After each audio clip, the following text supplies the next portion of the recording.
The question is, has Fernando Alonso retired from Formula One?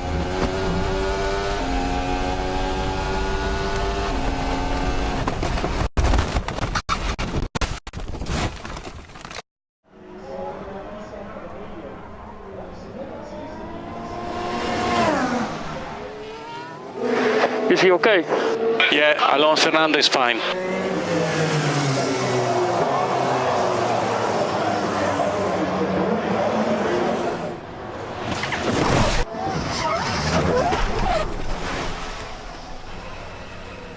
You are flying and you are bouncing around and you see the sky, then you see the ground, you see the sky, and you know exactly where you are and you keep moving, you want to stop. Then the car stopped. I saw a little space to go out and I said I go out quickly. My mom will watch TV, so I want to be out quite quickly and say that I'm okay. But it was quite a big one.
We did it. Grande.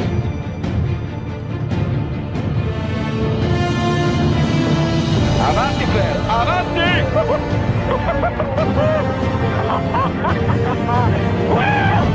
Siete i migliori ragazzi, vai! Fantastic job mate, fantastic job. This is one of the most beautiful, this is one of the most beautiful. We are so proud of you and of the team.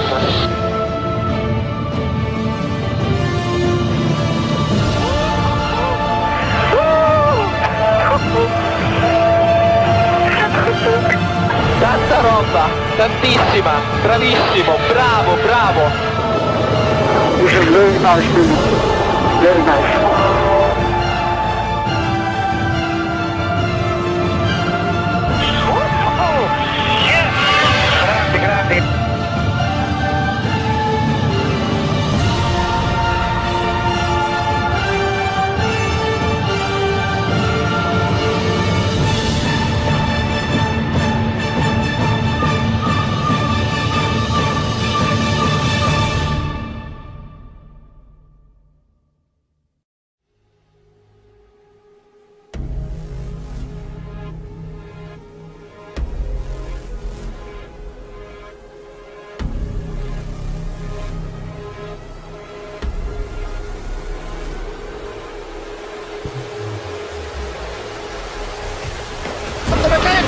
Alonso down the inside! Alonso!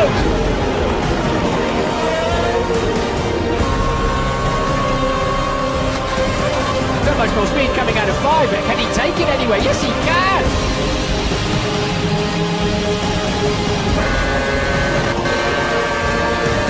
Alonso has gone off, and has he beached that Ferrari?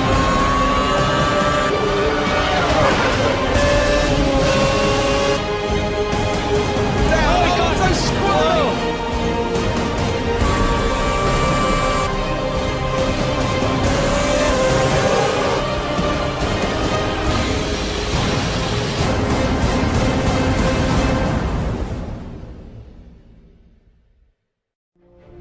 Formula One without Ferrari or Ferrari without Formula One is difficult to imagine.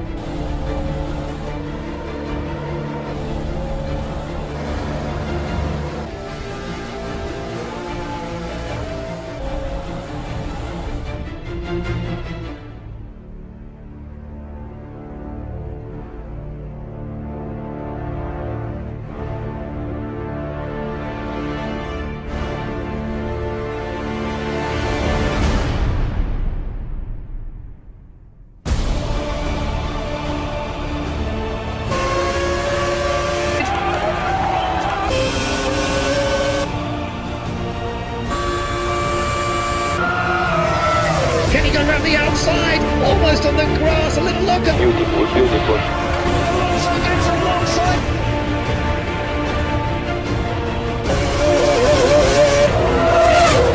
Here goes Alonso, he's trying to go all the way around the outside, contact a little bit.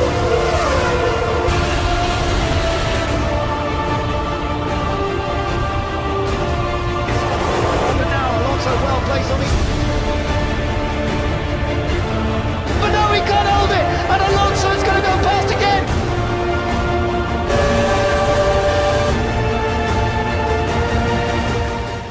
Here's some clips from his Le Mans 20. The leader's well back in a long safety car line, no wave buys. Lopez goes off the track one side and is followed through, all four wheels off. That cannot be allowed to stand. You cannot allow that. That is not part of the track, and Fernando Alonso needs to be penalised. That was all four wheels off, and he gained an advantage by it, and he puts the other car in danger because you're not expecting to see somebody come off from your right hand side where it's not the racetrack. He's trying to go all the way around the outside here, Alonso. He must be loving this because he won't have experienced this very often, if ever. Both Toyotas off the track. Both need penalties now. Probably back to his karting days. I think off the track again. I understand what you're saying. Well, why have track limits though? Well, you've got to, in the situations like this, they're there. If you can use it, you've got to use it. And it's dotted lines. It's not solid white lines there. So if you look coming out of the second Mulsanne chicane, most cars go right off the track there and back on again. 19 hours and 10 minutes to go. What we have got is a cracking internecine battle between the Toyotas as they fight their way through this safety car train, and they've done it. They've got to the head of it. There's something about cutting through the field in a P1 car against all the GT cars that, like I said, Alonso won't have experienced before, and I bet you internally he's grinning from ear to ear with this. And Lopez wasn't a slouch either. He was all four off the track. Alonso's all four off the track as well. That was about 4. Welcome to the 86th edition of the Le Mans 24-hour race. Tennis legend Rafael Nadal flagged the race underway on Saturday afternoon with Andre Lotterer an early victim on the very first lap. His number 1 Rebellion car having its nose swiped off by the number 31 Dragon Speed entry on the Dunlop curve. An early pit stop required for a new nose. The two Toyotas dominating right from the off. That allowed Fernando Alonso making his Le Mans debut to start his first stint in the lead as he looked to win the second part of motorsport's Triple Crown. In the GTE Pro class, the number 92 Porsche soon moved into the lead, driven by Laurens Vanthoor, getting past its sister number 91 Porsche in order to do so. And there was a huge crash as the number 4 Bicol car collided with the number 80 Porsche, sending the former into the tyre wall at the Porsche curve and out of the race. A safety car needed in order to clean up that mess, but once back underway, it was the Toyota pair cutting through the field. Alonso desperately trying to keep up with Jose Maria Lopez, with both pulling some scary moves through the pack. Alonso finally passing the Argentine a few moments later.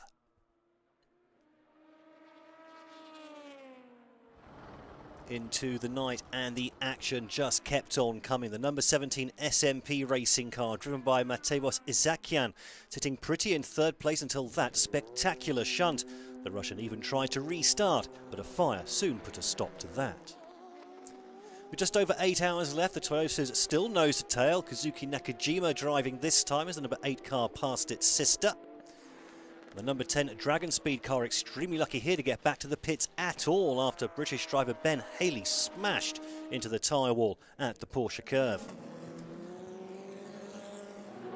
Well, it wasn't all plain sailing for Toyota. Both cars pulling in for a 1-minute stop-and-go penalty for speeding in a slow zone. The second such penalty, in fact, for the number 8 car. Meanwhile, the GT Pro battle still one to watch. Frederic Akiovecki and Sebastian Bourdais battling for second in class, with the former eventually pulling away. There was high drama in the latter stages as the number 7 Toyota slowed right down. The reason? Driver Kamui Kobayashi forgot to come into the pits for fuel and didn't have enough to get back around again at full throttle. But nothing was going to stop the number 8 car from taking an historic first win for Toyota at Le Mans. Sebastian Buemi, Kazuki Nakajima and Fernando Alonso winning by over a lap from their sister car, with Alonso now just the Indy 500 away from completing. So Fernando Alonso isn't retiring from racing all over. He's just retiring from Formula 1 so he can focus on IndyCar and LMP. So he could be one of the few ever in history to do the triple in motorsport.